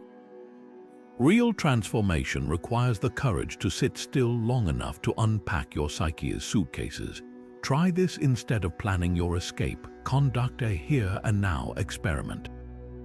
For 1 week, photograph ordinary details in your current city as if you're a travel blogger. The play of light on your morning coffee, the cadence of local dialects, the hidden murals in your commute. You'll stumble upon a truth digital nomads often miss: novelty isn't a place, it's a way of seeing. Seneca's quote isn't a condemnation of movement, it's an invitation to honest self-assessment. Before you book that one-way ticket, ask, am I seeking a backdrop change or a character arc? The most meaningful journeys always lead inward first. After all, you can't outrun the only thing you're required to bring yourself. Epictetus, born a slave yet freer than most emperors, delivers a truth that shatters modern illusions about education. Only the educated are free. At first glance, it sounds like a graduation card platitude, but when you unpack it through the lens of Stoic practice, this statement becomes radical. Real education isn't about degrees or job training. It's about dismantling the mental prisons forged by ignorance. Picture two farmers. One panics during a drought, convinced the gods are punishing him, while another understands rainfall cycles and conserves water strategically. Both face the same hardship, only one possesses the knowledge to act rather than despair. That's Epictetus' definition of freedom, the capacity to respond to life's chaos with clarity instead of superstition. Modern neuroscience validates this ancient insight. When we encounter the unknown, the amygdala triggers fight or flight responses. Fear literally hijacks rational thought. But education, particularly the kind Epictetus championed, rewires those circuits. Understanding how markets work inoculates against financial panic. Studying psychology helps recognize when emotions are manipulating logic. Even basic scientific literacy, knowing thunderstorms result from atmospheric pressure, not divine wrath, grants agency our ancestors lacked. The Stoics called this phronsis, practical wisdom that turns information into liberation. Consider how this plays out today. A medical student memorizing symptoms isn't truly educated until she can distinguish between a patient's viral fears and factual risks. An investor isn't free until he can separate market noise from fundamental value. Epictetus would argue that every unexamined assumption, "I need luxury to be happy," "failure defines my worth," is a chain only learning can break. The most potent education often happens far from classrooms. A construction worker studying personal finance to escape paycheck-to-paycheck stress, a retiree learning mindfulness to diffuse decades of anxiety habits. Lifelong learning isn't about accumulating facts, it's about cultivating discernment. The Stoic approach involves 3 tiers. First, prosouch attention to identify gaps in understanding, like noticing when you react emotionally to political headlines without verifying sources. Next, ascesis, disciplined practice to fill those gaps through curated study, perhaps reading philosophy to challenge knee-jerk opinions or mastering emotional first aid techniques. Finally, kathikan, appropriate action, applying knowledge to dissolve real-world fears. Imagine someone terrified of public speaking. They don't need motivational quotes. They need structured practice in vocal projection and audience engagement. Practical application starts with an ignorance audit. List 3 situations where you feel trapped, maybe financial insecurity, relationship conflicts, or health anxieties. For each, identify the knowledge deficits fueling those fears. Credit card debt feels insurmountable until you understand compound interest. Marital tension persists until you learn active listening techniques. Even existential dread about climate change lessens when you study actionable solutions rather than doom-scrolling headlines. History's greatest emancipations began with education. Frederick Douglass secretly learning to read as a slave, realizing literacy was the pathway from slavery to freedom. Malala Yousafzai risking her life for classroom access because she knew ignorance was the Taliban's real weapon. These aren't metaphors. Knowledge literally alters what's possible. A factory worker understanding labor laws can organize for better conditions. A patient researching treatment options becomes an active participant in healing rather than a passive victim. The Stoic twist: true education never ends. Just as muscles atrophy without use, mental freedom requires constant vigilance against new forms of ignorance. Algorithmic echo chambers, pseudoscientific wellness trends, even the seductive simplicity of conspiracy theories. These are modern chains only relentless curiosity can break. Epictetus' classroom had no walls because he understood every conversation, every setback, every moment of awe is curriculum waiting to be mined. Your diploma isn't parchment, it's the courage to say, "I don't know," followed by the discipline to find out. Start tonight with a liberation journal. On one page, document a fear that recently gripped you, perhaps a work critique that triggered shame or news that spiraled into catastrophic thinking. On the facing page, outline the knowledge that would disarm that fear. An upcoming performance review feels less threatening once you master negotiation frameworks. Concerns about aging lose power when you study centenarians' habits. This is Epictetus' enduring gift, not just the quote itself, but the invitation to treat every unanswered question as a locked door and learning as the key swinging in your pocket. Marcus Aurelius, the emperor-philosopher who ruled Rome at its height, left us a morning invocation that cuts through the fog of modern sleep inertia. When you arise in the morning, think of what a precious privilege it is to be alive. At first glance, it reads like a gentle greeting card sentiment, but when paired with Stoic practice, these words become a cognitive grenade detonating complacency and rewiring your entire relationship with time.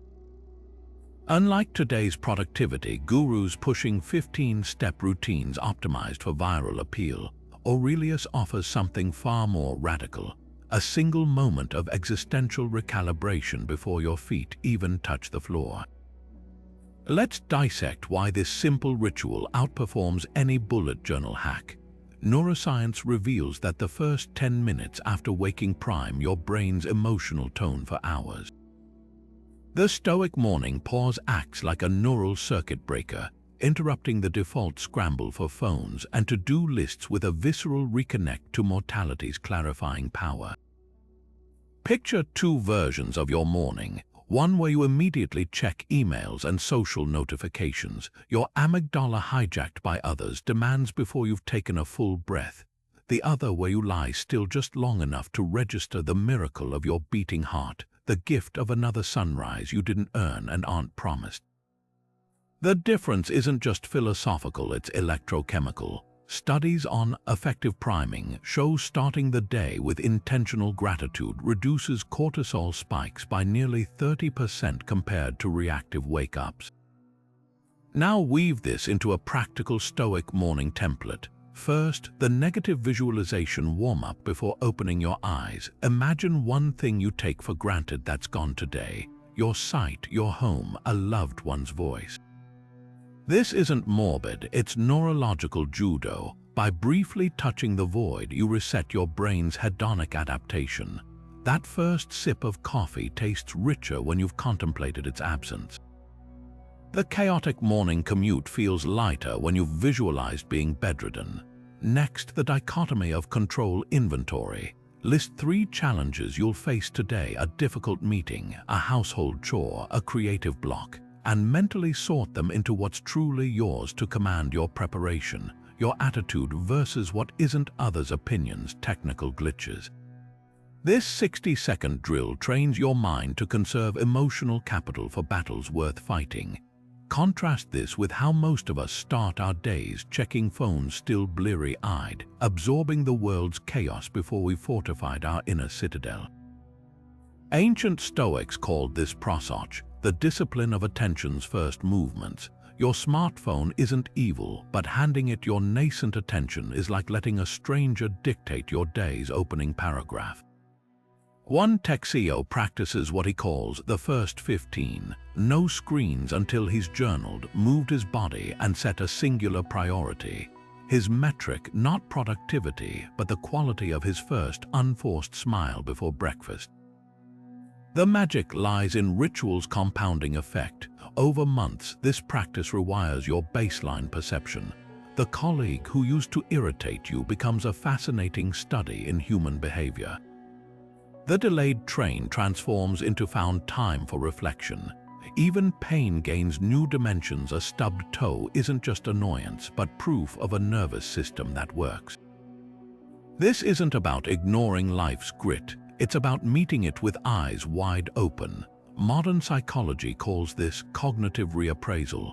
but Aurelius framed it as waking up to your own aliveness daily, like a diver surfacing from depths and gasping at the sky's simple brilliance. Try this tomorrow. Set your alarm 2 minutes earlier.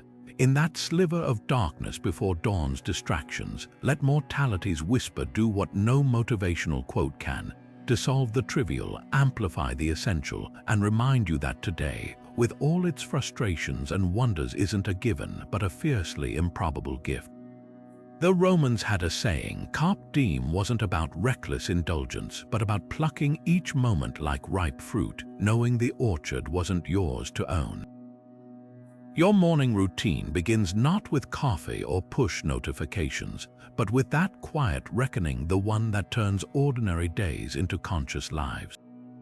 A gem cannot be polished without friction, a truth Seneca carved into history that still gleams today. At first glance, it sounds like another poetic metaphor, but when you witness this principle in action, it becomes something far more potent, a survival blueprint. Consider the diamond formed under crushing pressure, its brilliance birthed in darkness, or the oyster transforming an irritating grain of sand into a pearl. Nature's most stunning creations don't emerge from comfort, they're forged in resistance. The Stoics didn't just admire this process, they weaponized it, turning adversity into an alchemical workshop where ordinary souls were refined into extraordinary forces. History's brightest luminaries embody this truth. Beethoven composed his Ninth Symphony while completely deaf, channeling frustration into frequencies that still reverberate centuries later. Harriet Tubman's traumatic head injury heightened her senses, allowing her to navigate the Underground Railroad with preternatural precision. Even modern neuroscience confirms Seneca's insight. Studies on post-traumatic growth reveal that survivors of profound hardship often develop heightened empathy, deeper spiritual awareness, and a renewed appreciation for life's fragility. The key differentiator, not the trauma itself, but the polishing process they chose afterward. Here's where Stoicism diverges from cliched resilience. This isn't about what doesn't kill you makes you stronger, it's about deliberate engagement with friction. Imagine two potters working with the same lump of clay. One avoids the wheel spinning, leaving their vessel lumpy and weak. The other leans into the resistance, hands steady against the turning, shaping something symmetrical and sturdy. That's the Stoic approach to adversity, not mere endurance, but active collaboration with the grinding forces. Modern examples abound. J.K. Rowling's post-divorce poverty became the crucible for Harry Potter's themes of love conquering despair. Oprah Winfrey transformed childhood abuse into a career built on radical empathy. Even athletes like Michael Jordan weaponized early rejections. Being cut from his high school team became fuel for his legendary work ethic. The common thread: they didn't transcend their struggles, they metabolized them. Like blacksmiths tempering steel, they understood that friction wasn't the enemy of their potential. It was the very tool required to reveal it. Practice this by conducting a friction audit. Identify a current challenge, a strained relationship, a financial setback, a creative block. Now ask Seneca's polishing questions. What is this friction revealing about my edges that need smoothing? And how could this pressure be shaping something more valuable than what I originally envisioned? A failed business venture might expose arrogance that needed humbling. A betrayal could teach discernment in choosing allies. Even daily irritations, a delayed flight, a miscommunication are microdoses of grit strengthening your patience muscles. The most radical application: preemptively seeking good friction. Martial artists intentionally spar with tougher opponents. Writers submit work to harsh critics before publication. The Stoics practiced voluntary discomfort, cold showers, fasting, rough clothing, not as punishment but as immunity training for life's inevitable abrasions. Your version might mean taking on projects slightly above your skill level or initiating difficult conversations you've avoided. The goal isn't to suffer needlessly, but to become so familiar with resistance that when true crises hit, you're not shattered, you're sculpted. Seneca's gem metaphor holds a final, darker layer. Not all stones survive the polishing process. Some crack under the grindstone. The difference lies in the material's quality. Quartz crumbles where diamond endures. This isn't about toxic positivity. It's about honest self-assessment. Are you cultivating a mindset dense enough to transform friction into luster? That's the unspoken challenge in Seneca's words. The polishing reveals what you're truly made of. So when life's abrasions come, and they will, remember, the grind isn't ruining you. It's revealing the masterpiece that was always there, waiting beneath the rough. Epictetus, who endured the brutality of slavery before becoming one of history's most revered philosophers, delivered a truth so simple it's often overlooked: happiness depends upon ourselves. At first glance, it might sound like a hollow self-help mantra, but when examined through the lens of modern neuroscience and 2,000 years of Stoic practice, this statement becomes revolutionary. Picture two people stuck in the same traffic jam. One white knuckles the wheel, cursing every red light, while the other calls an old friend, turning gridlock into an unexpected gift of connection. The external circumstances are identical. The difference lies in where they've anchored their sense of control. This isn't about denying life's hardships or plastering on a fake smile. Stoicism recognizes pain as inevitable: loss, betrayal, and failure hurt. But suffering, that's negotiable.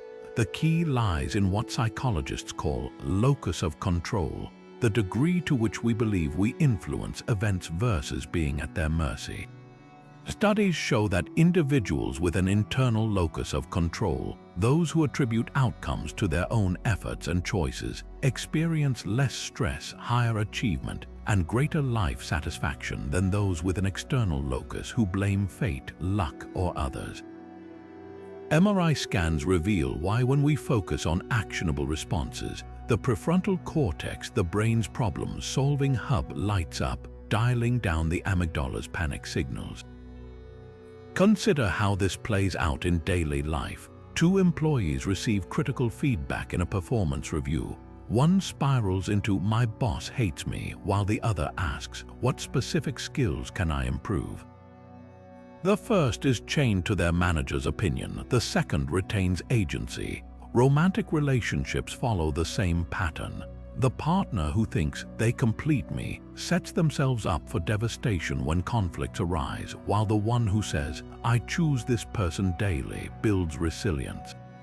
Even health outcomes improve when patients view treatments as collaborative efforts rather than passive surrenders to doctors' orders. The Stoic path to self-dependent happiness begins with a mental pivot from "why is this happening to me?" to "what can I do with this?" When Epictetus taught that we control our interpretations, not events, he was outlining cognitive behavioral therapy 2 millennia before its invention. Modern techniques like cognitive distancing, writing down stressful thoughts and physically moving them aside, mirror his advice to separate yourself from the event. A breakup isn't just heartbreak, it's data revealing mismatched values. A job loss isn't merely failure, it's forced redirection toward better alignment. Practical application starts with a 3-step nightly ritual. First, journal one event that triggered strong emotion: a coworker's snub, a missed deadline. Next, dissect your narrative: "they disrespected me" or "I'm incompetent." Finally, craft an alternate interpretation. "Maybe they were distracted," or "this reveals where I need systems." Over time, this rewires the brain's default responses.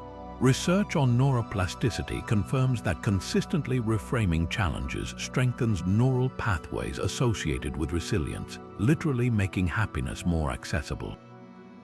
The most empowering aspect of Epictetus' wisdom, it turns happiness from a distant destination into a series of micro-choices, that barista who remembers your order. A moment to practice gratitude, the delayed flight, an opportunity to finish that novel. Even profound grief, when met with presence rather than resistance, carves channels for deeper connections.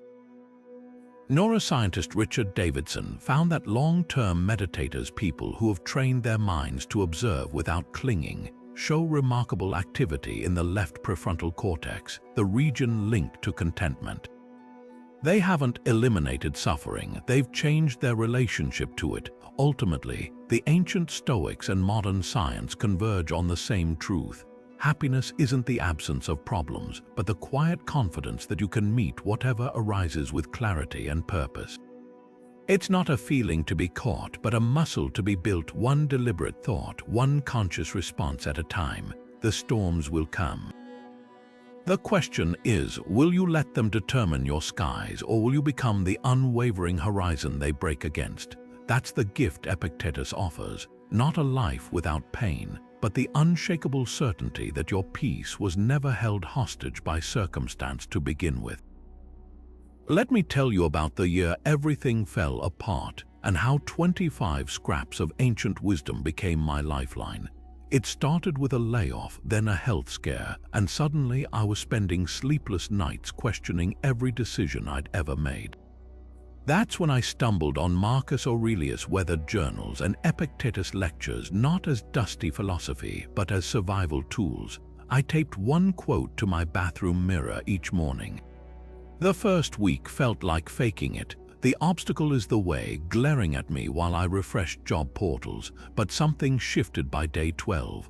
When another rejection landed, Seneca's words about preparation met luck echoed in my mind. I spent that afternoon refining my portfolio instead of spiraling. By day 25, I wasn't just reading these quotes, they'd rewired my reflexes. A missed train became unexpected reading time. A difficult conversation turned into practicing Epictetus' control dichotomy. The external chaos hadn't changed, but my inner world had transformed from a reactive storm to a grounded observer with tools. That's the real magic of Stoicism. It doesn't promise a life without waves, but teaches you to sail through them with steady hands. Here's your challenge. Pick one quote from this video each day for the next 25. Not just to admire, but to test like a scientist running an experiment. Day 1, try Epictetus' control filter with every frustration, traffic, rude comments, tech glitches. Day 5, apply Seneca's preparation principle to that task you've been avoiding. Notice how your reactions evolve when you treat philosophy as a daily workout for your mindset rather than inspiration to screenshot and forget. Some days you'll forget and default to old patterns. That's part of the training.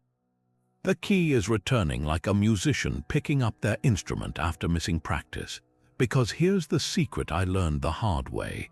Wisdom isn't measured by what you highlight in books, but by what bleeds into your ordinary moments, how you react when dinner burns, when plans collapse, when life feels unfairly hard.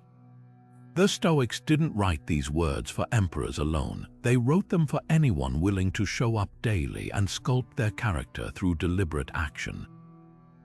Your 25-day journey starts now, one quote at a time. And if you're ready for more ancient tools to thrive in modern chaos, join us here. We're just getting started.